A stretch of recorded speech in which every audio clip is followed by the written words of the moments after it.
Hello दोस्तों, myself Pinky and welcome to our channel made easy with Pinky. आज का हमारा टॉपिक है मास एंड वेट।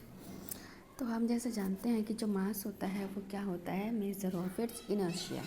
किसी भी ऑब्जेक्ट का क्या होता है, वो इनर्शिया का मेजर होता है, इनका जड़त्व का।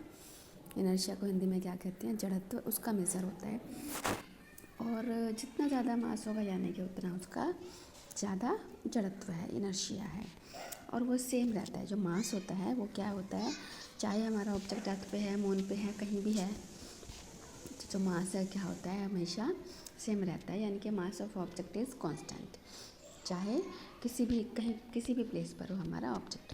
नाउ वेट क्या होता है। अब जो वेट है किसी भी ऑब्जेक्ट का, जो हम जानते हैं कि जो अर्थ होती है ऑब्जेक्ट को अट्रैक्ट करती है ना। और जो ये जो फोर्स है किस पे डिपेंड करती है, उसके मास पे डिपेंड करती है, ऑब्जेक्ट के मास पे। और एक्सेलरेशन ड्यू टू ग्रेविटी इस पे डिपेंड करती है। तो वेट जो है ऑब्जेक्ट का वो क्या हो जाता है हमारा, हम जानते हैं कि जो फोर्स होती है वो क्या होती है, F=m में होती है। और जो एक्सेलरेशन है वो g से हम रिप्लेस कर सकते हैं, तो F=mg भी होता है। तो force of attraction of the earth on an object is known as weight of the object. क्या होता है, force of attraction of the earth on an object is known as its weight of the object. और इसको W से denote किया जाता है। किससे डिनोट करते हैं हम, W से डिनोट करते हैं। तो इसको हम लिख सकते हैं W=mg। इस तरह से हम इसको डिफाइन कर सकते हैं। As the weight of the object, जो वेट होता है वो फोर्स होती है ना, अट्रैक्टेड टुवर्ड द अर्थ। तो उसकी जो ऐसा यूनिट है वो फोर्स की सेम ही होगी, विच इज़ न्यूटन। जैसे फोर्स की जो यूनिट है न्यूटन है, तो वेट की भी यूनिट न्यूटन हो जाएगी। Weight is the force acting vertically downward. और जो वेट होता है वो कैसा होता है, वर्टिकली डाउनवर्ड होता है। इट हैज़ बोथ मैग्नीट्यूड भी होता है इसमें और डायरेक्शन भी होता है इसमें। जैसे कि हमें पता है जो स्मॉल g की वैल्यू है वो कांस्टेंट होती है एट अ गिवन प्लेस, है ना। तो इसलिए हम कह सकते हैं कि weight of the object is directly proportional to the mass. जो वेट है ऑब्जेक्ट का वो मास के डायरेक्टली प्रोपोर्शनल है ना। तो it is due to this reason that the at a given place we can use weight of an object as a measure of its mass. एक दिए हुए प्लेस पे जो वेट होता है क्या होता है, उसके मास का मेज़र होता है। इसलिए वो एक प्लेस के लिए कांस्टेंट होगा, दूसरे प्लेस के लिए वो कांस्टेंट नहीं होगा। The mass of the object remain the same everywhere. जो मास है वो हर जगह सेम रहता है, किसी भी जगह आप चले जाओ, that is on the earth and on any planet, earth पे या फिर किसी भी प्लेनेट पे। बट जो वेट है वो डिपेंड करता है उसकी लोकेशन पे डिपेंड करता है वो, इसलिए वो चेंज होता रहता है। नाउ अब किसी भी ऑब्जेक्ट का मून पे वेट किस तरह से हम मेजर कर सकते हैं, इसके लिए हम ये देखते हैं कि जो हमें पता है जो अर्थ है वो तो ऑब्जेक्ट को अट्रैक्ट करती है ना, ड्यू टू ग्रेविटी।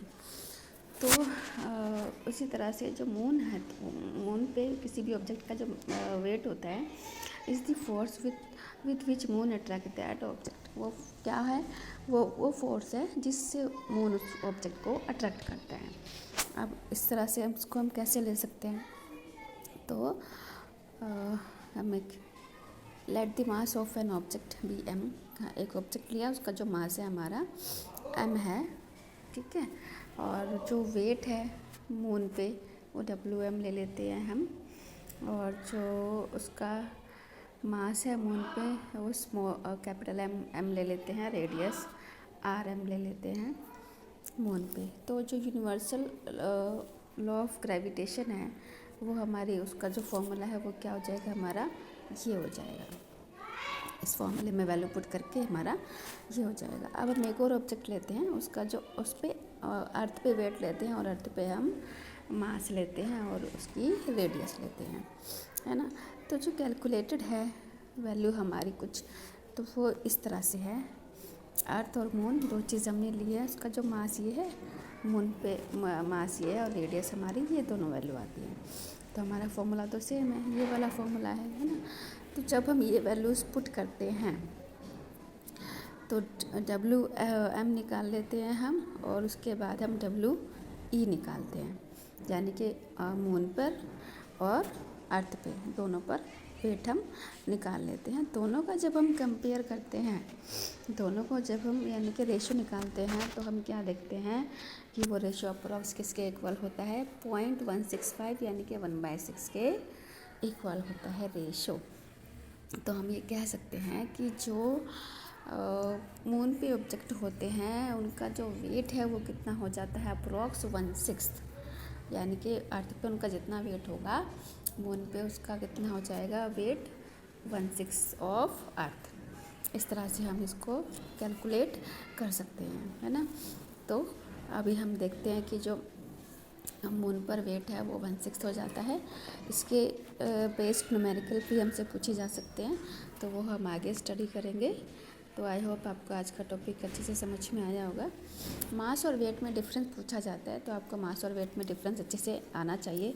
तो आज के लिए मैं वीडियो को एंड करती हूँ। Thank you.